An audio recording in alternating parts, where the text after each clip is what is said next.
Hello and welcome to the Bundesliga Show Monday edition of the roundup of week 25 of the Bundesliga season 23-24.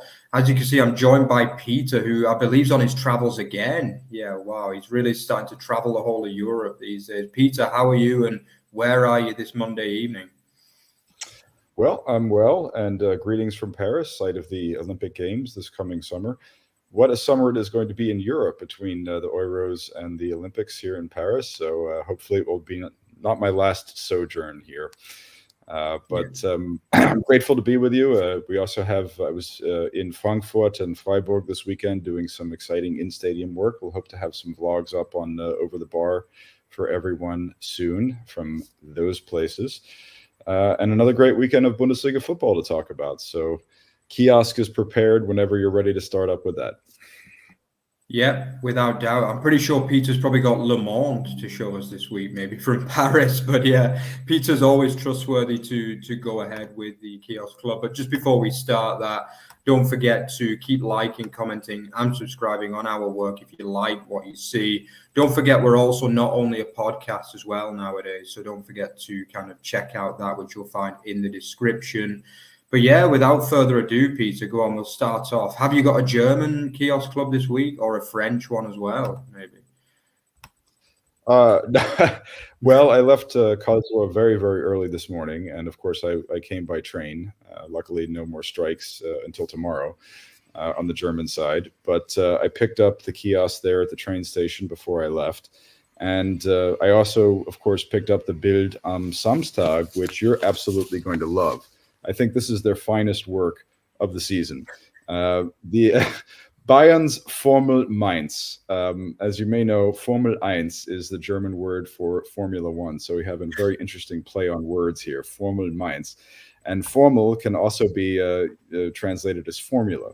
So if you're ready for a little bit of math, the Kane hat trick is described as Kane to the third power plus 5 equals 8 to 1. Hopefully everybody's notes, because there's going to be a short quiz on this afterwards. We hope that you're ready for that. It's a very German. I wanted to say that one, I think. Yeah. Lots of. I know you were told that there would be no math, but there is some math.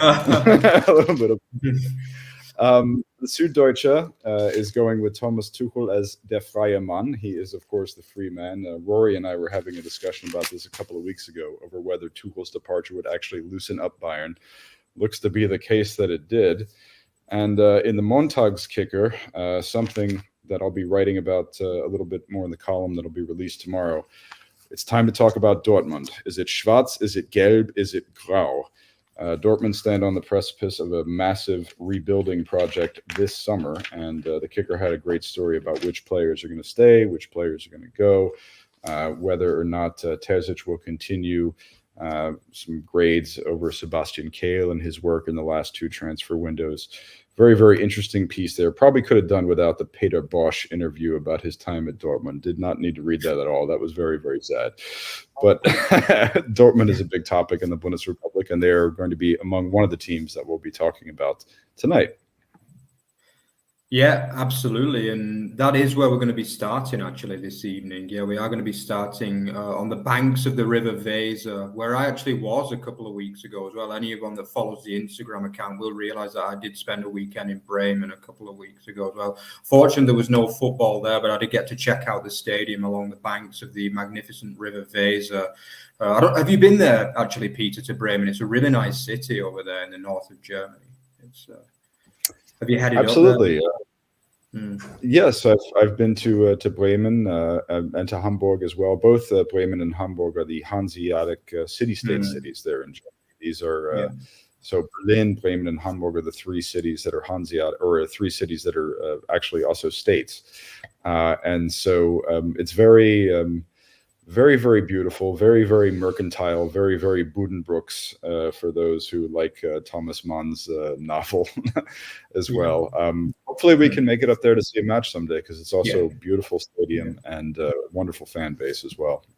It's a football mad city as well. Not quite K-Town, but it's getting close.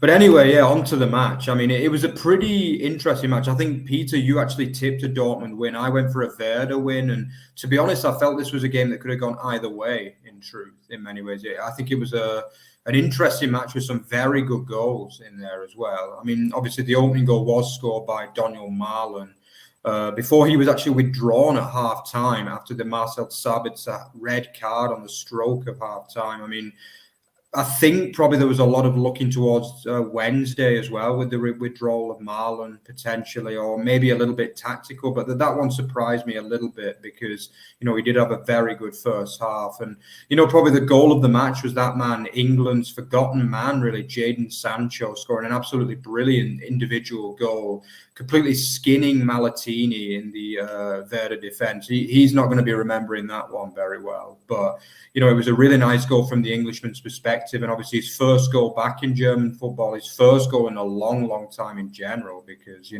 obviously he'd been sidelined by Man United for basically 6 months before he joined Dortmund. So, that was great to see from an English perspective, and also for his career too, because he's really, from when he was last playing at Dortmund, he looked a shadow of the player for periods. But he is slowly getting back, and this was a big goal for him. But then obviously the red card, I mean, that was a woeful tackle, wasn't it, really, from Sabitzer? And he realised straight away. I think he had no complaints, so that was always going to be a straight red card. And then, Peter, it led to a pretty tough second half, really, for Dortmund. I mean, obviously, and Jinmar ended up pulling a goal back, and then Werder had a few chances, really, particularly through Dux, to pull the game back. But obviously, they're a little bit shot shy at the minute, aren't they? And they weren't able to get that equaliser. So, Peter, what did you make of this one, and any kind of tactical repercussions you saw in that game? Yes, if memory serves correctly, I tipped a rather ugly Dortmund win, which is what it ended up being. Even though the first half was quite good, as a matter of fact. You mentioned Jadon Sancho's goal and Daniel Marlon's goals. Both of those were excellent finishes. Füllkrug did some really great work on deep drops there. Emre Can played a good match for a change. I know that's not really saying much. It's kind of faint praise as of late. And Julian Brandt was also involved in a couple of the goals. He really looked good. This was a very, very interesting match tactically, in that Terzic made two changes in the second half, two major tactical shifts when he was reduced to 10 men. He initially went with a 5-3-1, and then he did a 5-2-2. In both cases, Matt Hummels was sort of anchoring a back five, and he was probably at fault for the lone goal that Bremen did actually manage to score, because he missed a slide tackle there in the sequence that led to the build-up. Bremen themselves went all out, went total kitchen sink towards the end, and had Marvin Duksch and David Konaki out wide, and both Nick Woltemade and Justin Jinma operating as eights, which was actually kind of Nick Woltemade as an eight. I think he found his that's maybe an unexpected calling there. I really like the work that he put in as an eight.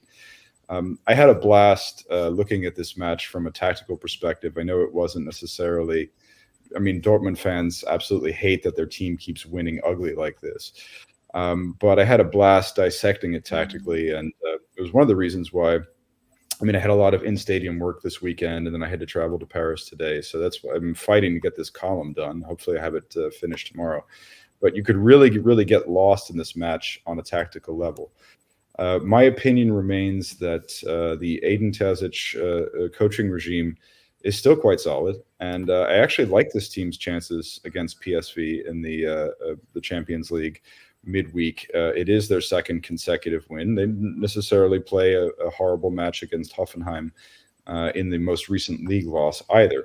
So the top four race is getting a little bit interesting now. Leipzig, of course, kept pace with their win over Darmstadt. But basically, we have a top four side in Dortmund. Even though people are understandably disappointed that, they're not going for gold this year. that they're going to finish in fourth place, possibly fifth, but I think in fourth place. After last season, when they, came within they almost got the title last season. It came down to the final match day, heartbreak, Terzic's tears. We're never really going to forget that.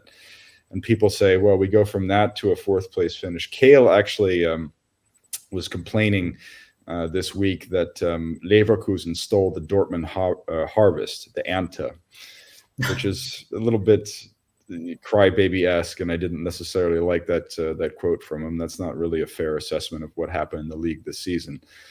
But Dortmund fans can still be content that this team should be a top four side, that it will finish in the top four, and the rebuilding process that's going to take place over the summer. Look, a lot of dead weight is leaving, and there's certain targeted positions, more particularly the fullback positions, that Kale can improve upon. So they still have a good future, and I would definitely endorse Terzic to stay in the position at this point. Do you feel differently about that, Mark? Yeah, I was going to come on to that because, obviously the top four race is kind of heating up to be one of the most exciting elements of this season, with many people considering the title race to be over. The bottom three looks all but consigned as well, with just the playoff spot to look at. But yeah, the top four is very much looking interesting. And for me, I would actually say Dortmund look the weaker of the three at the minute. If you consider it's, Leipzig, Stuttgart and Dortmund in looking for two places, I would say they're the ones that are looking a little bit weak at the minute. And for me, a lot of whether Terzic stays, to answer your question, does depend on whether they get top four. Because I think, say they get quarterfinal, semi-final, the Champions League plus top four, it's a fine season at the end of the day. Dortmund fans won't thank me for saying that, but it's no disaster by any means. So, the financial coffers will be boosted by this expanded Champions League next year, moving to the Swiss format, and then obviously a few other things as well. But for me, it's absolutely massive that they get the top four. Otherwise, they're going to be massively restricted financially. They could potentially lose even more players, although, to be honest, I'm not sure how many assets they really have at the club at the minute, in truth. Obviously Dortmund have always been a club that have been packed with assets, Haaland, Bellingham, Jadon Sancho at his best, that every year they have like a big sale. But this particular year, I'm struggling to see who they could really ship on for big money, in truth. They're a bit of an older team than what Dortmund traditionally are. And I think, it's possible that the continuity, if they do keep Terzic in charge, would be a favourable aspect for me. I think I would keep him, but a lot of it depends on whether they get top four, because I think failure to get top four would constitute a failed season, barring like a Champions League semi-final or even final. Then basically below the top four is not good enough for any BVB team, basically. So, yeah, my kind of that's what I would consider it to be. But yeah, Rory's with us now. So yeah. Let's go on to the second game. Yeah. So I might as well lead this one as well. So yeah, this one was an interesting one. It was Frankfurt Hoffenheim. Obviously, Frankfurt celebrating their kind of 125th year anniversary as well. They had those beautiful kits as well with those black and gold. I really thought that was a beautiful kit that they rolled out for this particular match. 57,000 in the arena for this game. But I'm going to go to you first for this one, Peter, because it was your man, wasn't it? Josh Anthony Brooks. What can we say? He scored that brilliant header. I know that you would have been loving that one, Peter, that header that he scored. But then, what was that challenge that he put in for the red card? That was it was clumsy to say the least, wasn't it, Peter? Yes, it was the agony and the ecstasy of John Brooks. A beautiful headed goal. I believe it was only Hoffenheim's second corner goal scored off of a corner this season. And of course, I thought about both of you, particularly you, Mark, when John Anthony Brooks put that wonderful bald head on a football and got it in the back of the head. The tackle itself, he did initially play the ball, but the follow through was incredibly dirty. I thank you for mentioning the kit. I want to get a brief mention in there. I was in Frankfurt doing some in-stadium work this weekend and picked up a lot of 125th anniversary memorabilia there. More of that to come when the vlog ultimately gets released. But in any event, this was a match in which Frankfurt, of course, benefited from the fact that both Hugo Larsson and Elias Skiri were in the starting 11 for the first time in over 3 weeks. A lot of people were giving up on Frankfurt, but the fact that they have these two players back and their mere presence enables Mario Götze to play a little bit further forward. Götze, of course, set up the second goal and scored the third himself, gives Frankfurt a chance here. They are sort of in a 4-1-4-1 as far as I could tell. Matarazzo, believe it or not, got his tactics right this time, I would say. He got a 5-2-3 rolling there with Andrej Kramaric sort of serving as a deep drop 10 behind Bebu and Bayer. Brooks's red card threw a wrench into that, and it was no longer tenable, of course. What had to happen then was that Kevin Akpoguma had to move back into the back three, and Ilash Bebu had to move onto the wing. And as you and I have been grousing about out-of-position Hoffenheim players this entire season, Ilash Bebu on the wing, apart from Marius Bülter on the wing, is one of the biggest, or most annoying ones that there is. Mm-hmm. So shorthanded, they of course didn't stand much of a chance. What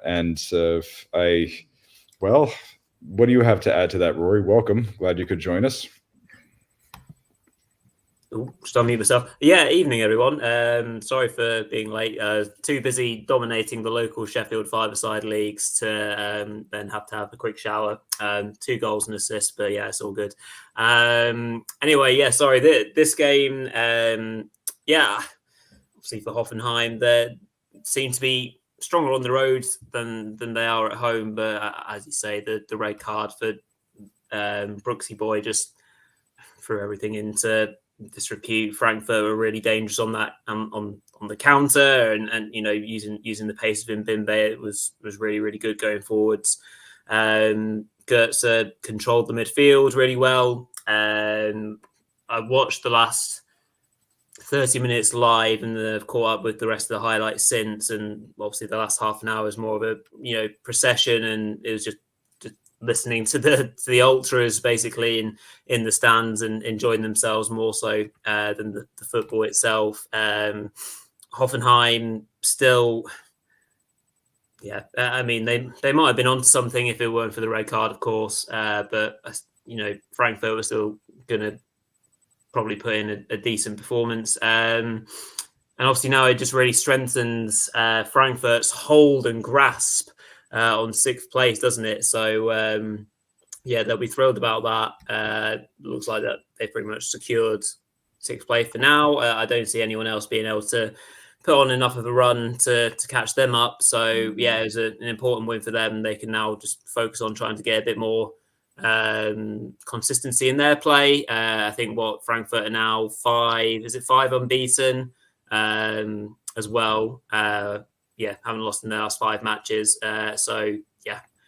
Good run out for Frankfurt, albeit being helped by that big red card for Brooks, and obviously that now means that Hoffenheim are still only 2 years, 2 wins all year. 2024 at least, and they're one of the most ill-disciplined teams in the Bundesliga. I think they're 3rd.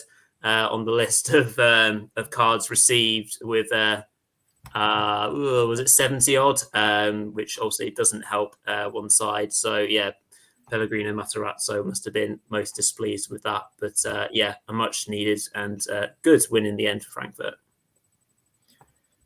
Yeah, absolutely. I mean, obviously, a lot of people have been classifying Topmuller as basically on his way out in recent weeks too, but Peter, I know you described him as a sitting duck, I think, on Thursday. So, I mean, how does that strengthen his position? Because as you say, the table doesn't look that bad for them now. That this was a big win. It pretty much really, you'd imagine, guarantees them 6th place. I would say, they've got a 7-point lead there, which would be Europa League football next year.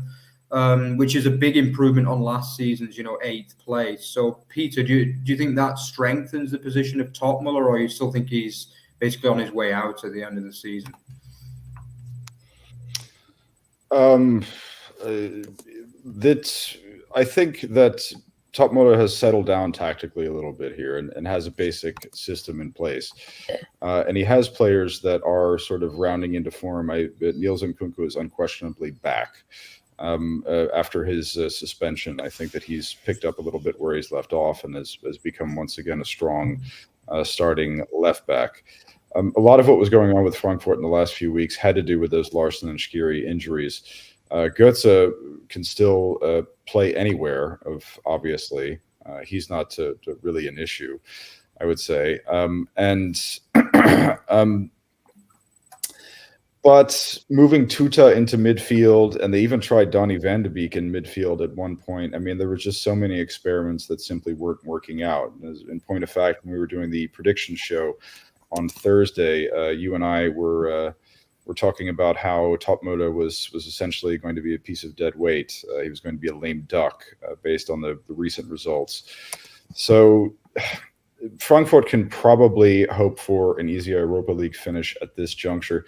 A lot of that has to do with the fact that the competition is not terribly stiff. I mean, Hoffenheim are now 7 points behind them.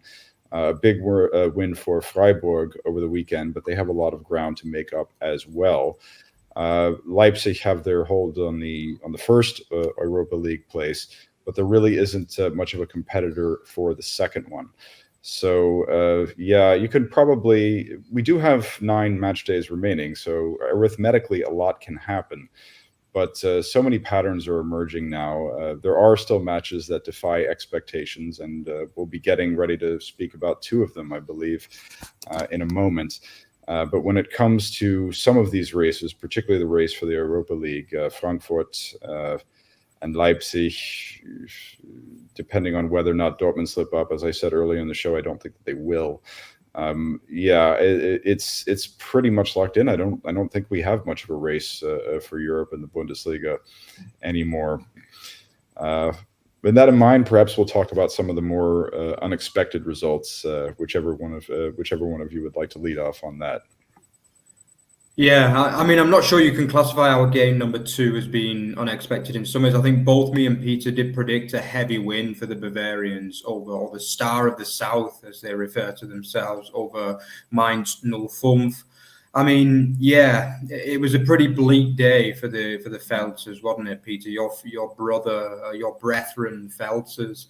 I mean, they got absolutely stuffed in this game, basically. Obviously, a hat-trick from Kane, another hat-trick from the Englishman, although it won't be the hardest hat-trick he scores, that's for sure, especially the first and third goals he basically couldn't miss. Goretzka with a double, he's kind of springing back to form after a bit of a long period out of form, really, in truth.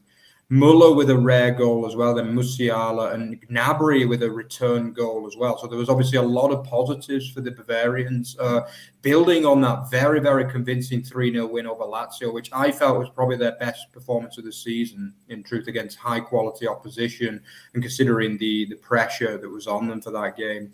They're definitely showing the signs that they could be back. I thought, Goretzka was a lot better in this game. I felt that Muller did well starting. I know that he doesn't get many starts these days, but he definitely played well in this particular game.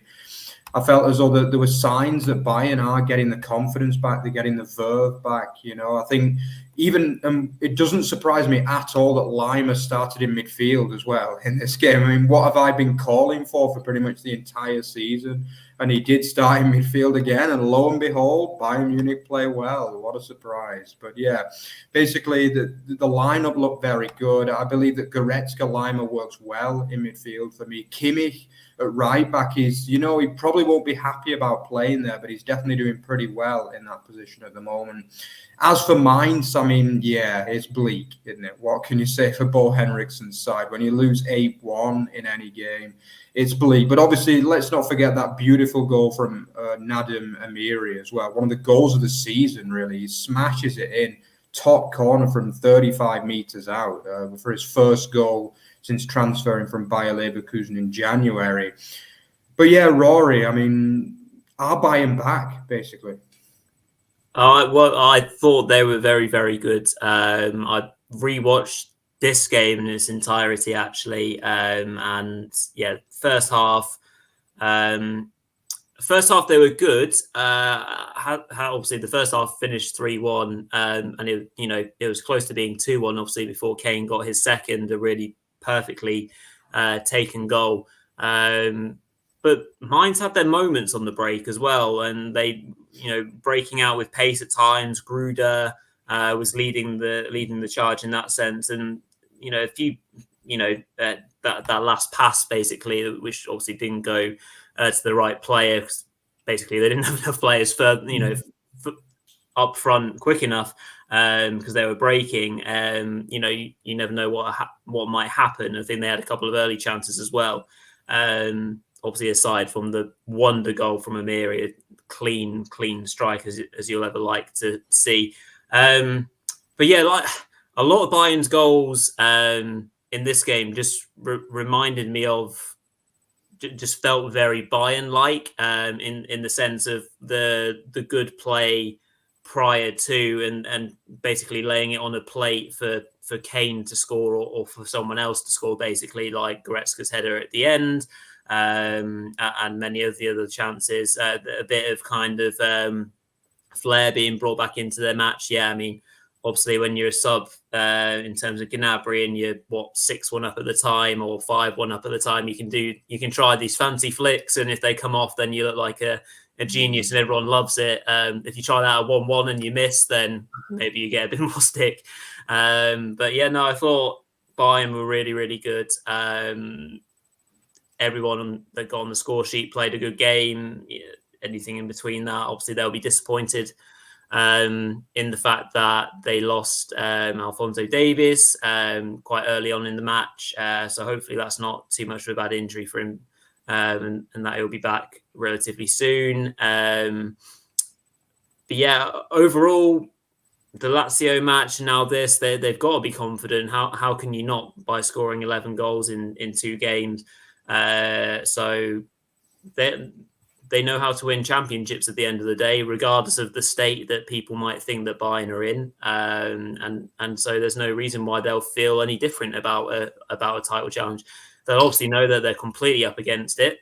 And they'll probably feel that not being helped by every single team that plays Leverkusen just wants to get a man sent off, and then therefore make it slightly an easier contest for them. But they'll keep on plugging away. I'm sure they will. And, Leverkusen will have to earn it 100%. And we've maybe touched upon it a little bit, and maybe myself more so than others. But in any other year, Bayern would still be winning the championship. And from a points point of view, this Leverkusen team are just an exceptional team. They are just, hopefully not a once in a lifetime, because hopefully they can build on it. But they just have blown opposition out of the water.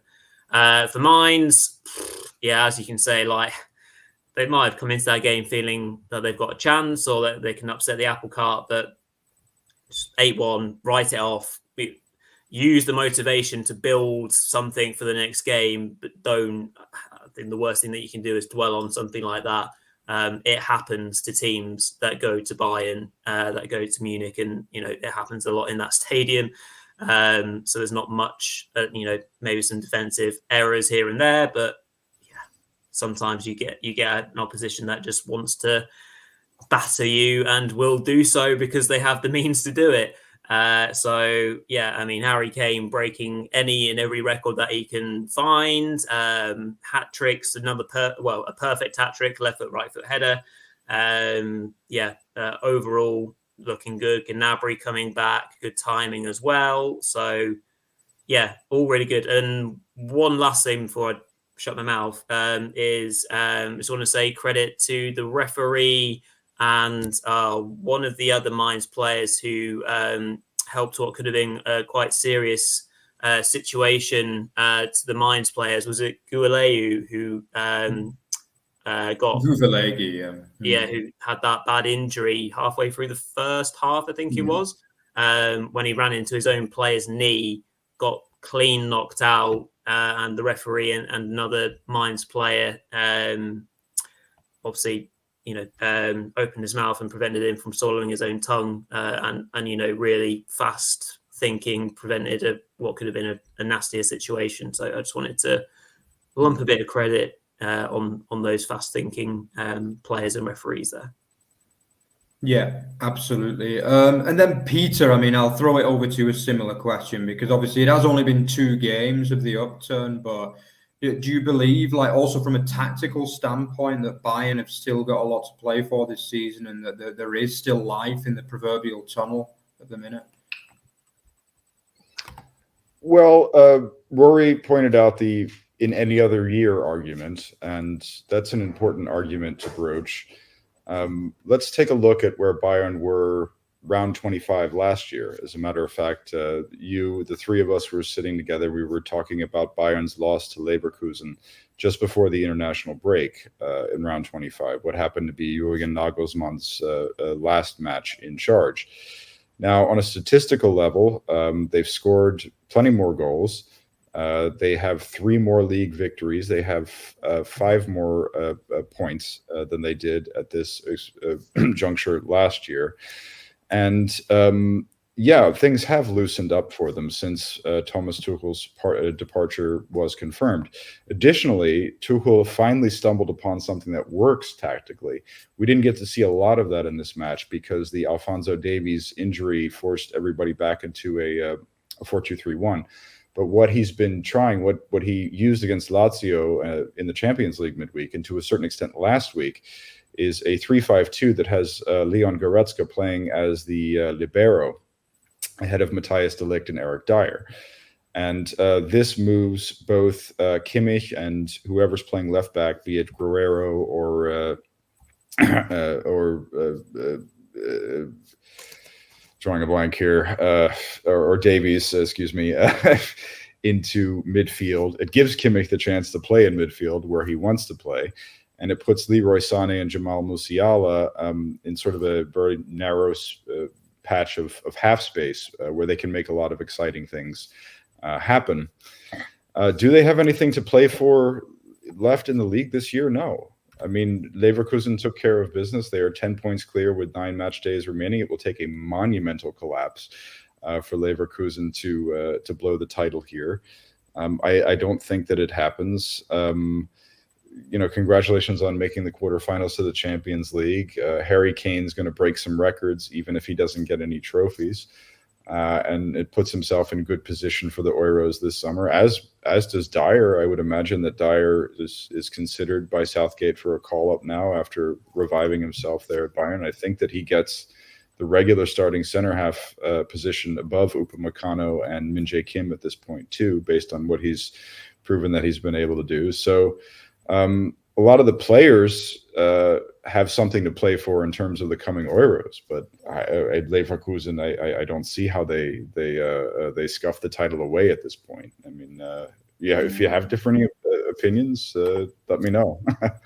I'm happy to entertain other opinions on that matter. No, I'm with you, Peter. I think I don't like to quite say it's sewn up yet, but I agree that they won't blow it. But I think we could potentially see them drop a few points at times, because I don't know if you guys have noticed it, but I have seen a little bit of nerves at times. Obviously, Leverkusen won the game 2-0 on paper, but against a poor Wolfsburg side, they were only 1-0 up very late on that game. A Wolfsburg side that had played basically over an hour with 10 men as well. I think earlier in the season, they would have been blowing them away 3 or 4-0 minimum, to be honest. And I'm not going to quite say nerves, but I see a little bit of trepidation at times in games where they're struggling to kill teams off that defend very deep. But I agree that they'll see it through. I'm absolutely confident that they'll see it through. But whether it'll be easy and they'll just keep expanding on the lead, I'm not sure. I think they might win it by 4 or 5 points in the end. That'll be my prediction. I think they will. A few points will be dropped. And I think Bayern, I do believe the back, kind of. I really do believe that. And I think they'll go and pummel Darmstadt next week as well, unfortunately. And that'll put pressure on again ahead of that Sunday game against Freiburg. But yeah, I still see Leverkusen winning it. Do you agree, Rory, or do you think it is possible we could see a collapse? I don't think we'll see a collapse, but I think we'll see points dropped, yeah. So I don't see the final margin being 10. I would agree with you, Mark, in saying I think it will be 4 or 5. I think it will be sewn up with The title will be sewn up 2 games to go, maybe something like that. That's my thought. But yeah, we live in obviously in wait basically. But I'm looking forward to seeing the rest of these 9 games and how it all shapes up. Yeah, absolutely. And talking of 2 teams that obviously got a lot to play for over the next 9 games as well, we've got the 2 Rhine derby sides, Borussia Mönchengladbach and FC Köln. We have had a couple of, from Moritz as well, has come in saying that I'm gutted that I'm sure Petre will be that his favourite striker, Davy Selke, wasn't able to grab a winner. Yeah, I think he's a bit of a cult hero on the show, in all honesty, Davy Selke, going back a good few years since he was back at Werder Bremen. I think we started talking about him, Rory, didn't we? So he's always been a bit of a cult hero in truth. But yeah, absolutely. And I agree with you, Moritz, as well. It was a crazy draw. It was a good game with quality, mistakes, just about everything, wasn't it? But yeah, thanks for those comments, Moritz. But yeah, I mean, what can you say about this game? It's been one of the stars of the Rückrunde, really. Alidou obviously bagging a double, including the opener as well. Then Gladbach just kind of, very, very strong coming back. And Honorat scored the equaliser. Obviously, he's not been in the team in recent weeks, by the way. So he'll be happy to have got that equaliser. And then, obviously, 2-1 down, it was my man with his second doppelpack of the Rückrunde, wasn't it? Former FC Nürnberg man, Robin Hack, who basically has done nothing in between those doppelpacks. But yeah, he does like a double, doesn't he?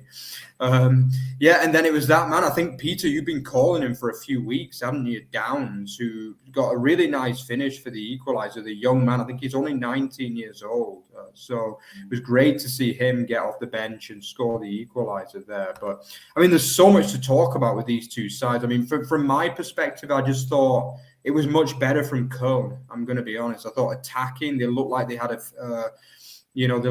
threat. I thought Alidou was absolutely superb. Obviously, Downs off the bench getting that equaliser, which was really great to see as well. I felt as though it was, in general, a really good performance from the away side, and they were probably a little bit unlucky not to win. I thought Minor was a lot better too.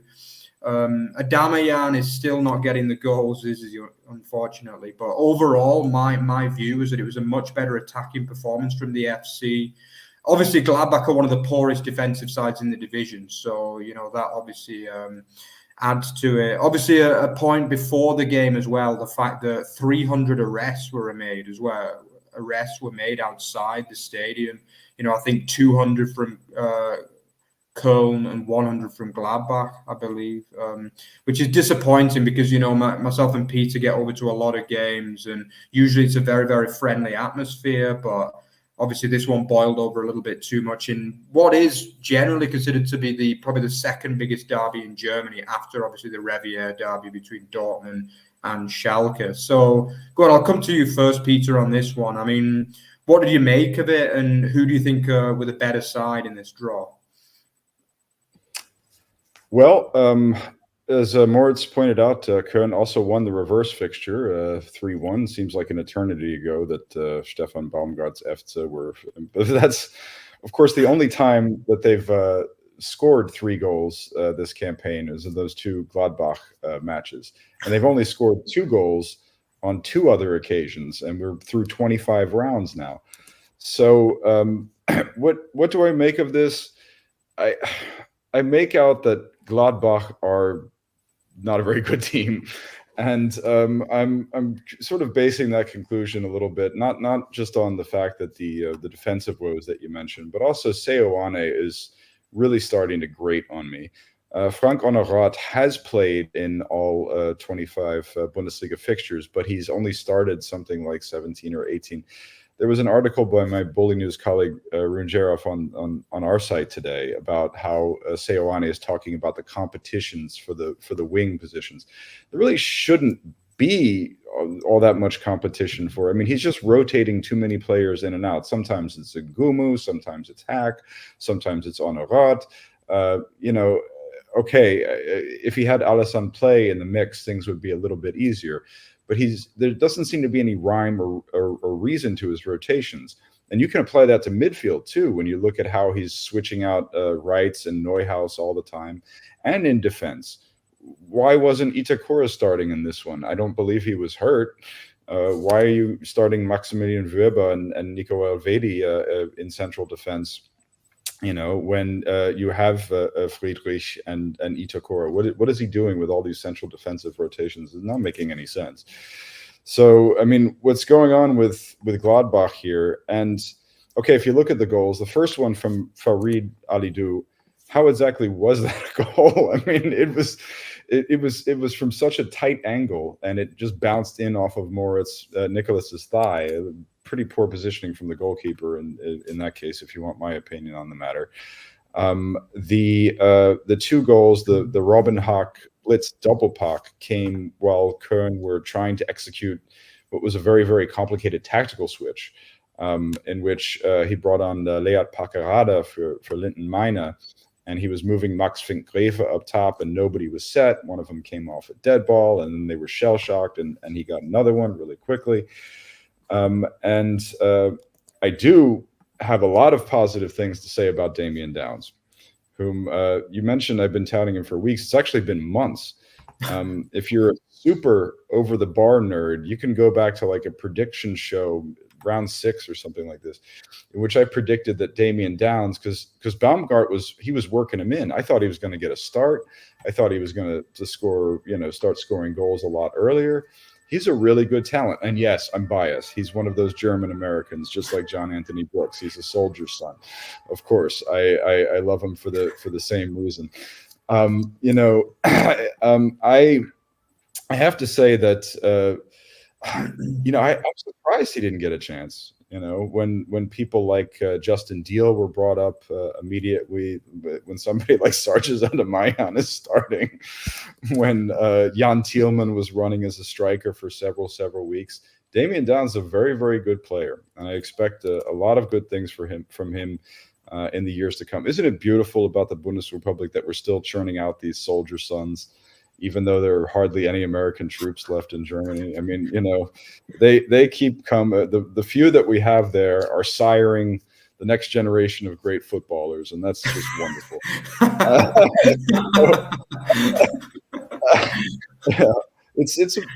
It's a beautiful look. That's why I love John Anthony Brooks so much, and guys like Fabian Johnson and Jermaine Jones and all of these. I mean, this is all it's German. Timothy Chandler. I could go on and on and on. We don't have Lewis Holby's another one, right? Lewis Holby that plays in Köln, Kiel at the minute. Is he a duel too, or perhaps? I think he is. I think he is. Your boy in Nuremberg, Nathaniel Brown is one, and we also have we had Terrence Boyd at Kaiserslautern. Unfortunately, he's been let go. Come on, he's a cool hero, Terrence Brown. Terrence Boyd. Yeah. Well, we're still doing it, but so to go back to I did answer the question. I believe I did when I said that I just don't. I've had it with Gladbach, and I'm going to get this tactics column off tomorrow, and I'll give you a spoiler from the tactics column. I don't even think they beat Saarbrücken tomorrow night. I think they get thrown out of the Pokal because Seoane is just not allowing his players to get into any sort of a rhythm. He's shifting constellations. He's making too many questionable personnel changes. He's another lame duck that we got going at the end of the season here. Gladbach are just, they can't keep a coach for more than one season. It's it's ridiculous. Whether it's Hütter and it's Fark and it's going to be Seoane again, ship him the hell out. I mean, they just, I don't know. They need to bring in somebody who can put together a consistent footballing thesis. And I don't know who that is, but it's not Gerardo Seoane. And that's my opinion on the matter. It's not that Köln was so great, besides Damian Downs. But it's that Gladbach are so bad. That's my take on the matter. I'll turn it over to Rory with that. I think you covered it very well, Peter, actually. There's a reason why Gladbach are often in our number one game of the featured four, or feature in the featured four all the time, is because they have the ability to score goals because they have talented players, and whether sometimes that just finds itself, which it leads to goals, and they concede so many because of the, as you've already mentioned, Peter, the rotation or chopping and changing of the team. It is, as you already alluded to, really hard to keep up with what midfield might appear for Gladbach, the front three, what formation might be thrown out there. So it didn't surprise me that, well, obviously as a derby in itself, I thought this would throw up a really interesting game, and I thought Köln would come away unbeaten at least. And as you say, it's not from Köln necessarily being fantastic. I think they've improved a lot in recent weeks, and they'll be desperately disappointed not to have got the win in the end. But just some. I don't think it's fair to say that Ali Do is the question to the ultimate answer of Köln scoring goals week in, week out. I think that will come. And I still think they'll struggle to score goals going forward. As you mentioned, Minor was better this week. Damian was okay. I thought Kynes was pretty good actually in this game. I think he had a good game. That's important for them going forward. But otherwise, I mean, Köln just need to get wins, and they're just stumbling at the last. Köln are winless in 5, and that's the wrong time for them not to be getting results. Although performances have improved, so they now go to RB Leipzig, or they host RB Leipzig this weekend coming, I think, which will be an interesting match. I foresee, but again, it's still a really tricky one, and for them to bridge the gap between 16th and 15th, they've got a lot of work to do. There's a crazy second half where we had 4 goals in 15 minutes, roughly speaking. So as a game, it was so very entertaining to keep an eye on.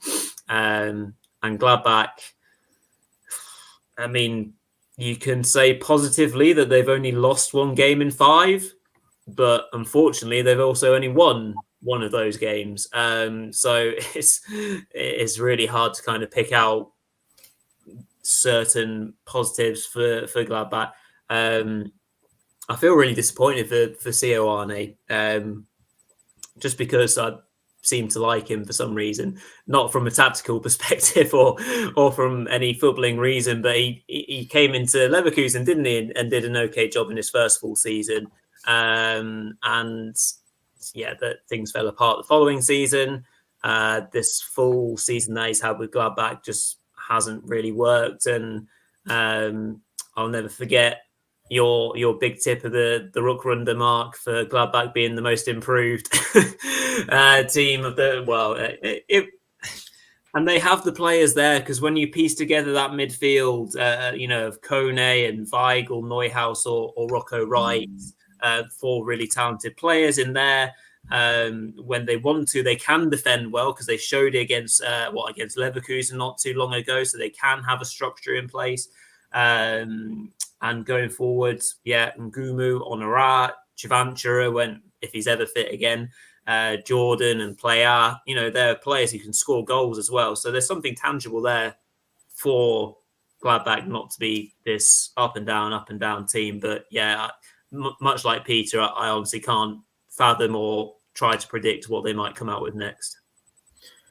Yeah, and obviously Gladbach, 49 goals now conceded in 25 games. I mean, they're conceding almost 2 goals a game on average. I mean, I think if you want to find out where their problems are, it pretty much lies there. Yeah? And I couldn't agree more with Peter that some of their personnel, like not playing Itakura and playing Elvedi, who seems to have been poor for like 2 years, pretty much non-stop now, but still gets picked almost every week. So you got to question that. But yeah, just a quick summary of the best of the rest. Obviously, Friday night, Stuttgart got a 2-0 win over Union Berlin to cement their position in the top 4. Very, very comfortable for the Baden-Württembergers there. Then another, easy 2-0, but maybe a little bit underwhelming for RB Leipzig against beleaguered Darmstadt, who stayed bottom I'm sure Justin would agree that him and his boys would have been hoping for a few more than just 2 goals in that match. And, the likes of Openda would have been hoping to fill the boots potentially against the weakest team in the league. But it wasn't to be, but still a win's a win, as they say. And then, talking of teams that are winning at the minute, FC Augsburg with a 3rd win in a row.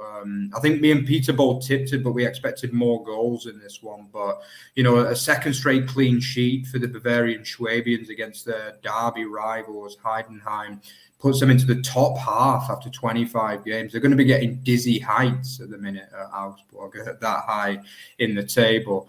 And then, obviously Freiburg got a big win actually away in Bochum, their first win in the league for I think 6 or 7 matches, backing up that really impressive 1-0 win over West Ham in the Europa League as well. And they'll be hoping they've got a massive game next week as well, because if they can turn West Ham over and get into the last 8, then it's been one hell of a run for them in the Europa League. And then, the other game we've not talked about was obviously Leverkusen's pretty much walk in the park, really, against beleaguered Wolfsburg, who are now 11 without a win. Or only Darmstadt in the Bundesliga have a longer winless run than Niko Kovac's Wolfsburg. But once again, he lives to fight another day. And, Niko Kovac is still the manager of VfL Wolfsburg. So, that's pretty much everything for this week. So thanks again to some of you guys for checking in. Justin, some great comments from you as usual. You went for a 3-0 win in that performance. And, you go for a 2-1 against Köln. But a win's a win, as they say. You've got to keep clocking up those wins. Thanks to Moritz as well for his thoughts on Köln, and Erin and DM as well checking in with us. If you enjoyed what you saw on the channel, then don't forget to check out our X feeds as well, at Over the Bar FB and at Over the Bar Extra, and also Rory on Village Footy 20. And again, we're not only a YouTube channel, we're also a podcast, which will be advertising the link. And don't forget to like, comment, and subscribe, and check out our vlogs as well. As Peter said earlier, he's got his women's football vlog coming out as well, a double header, which is going to be really, really exciting to watch. And then obviously the two of us have got a lot of plans as well for the back end of the season in April and May to do more and more vlogs for you. So thank you very much for watching, and we'll see you again for the predictions on Thursday. See you then, guys.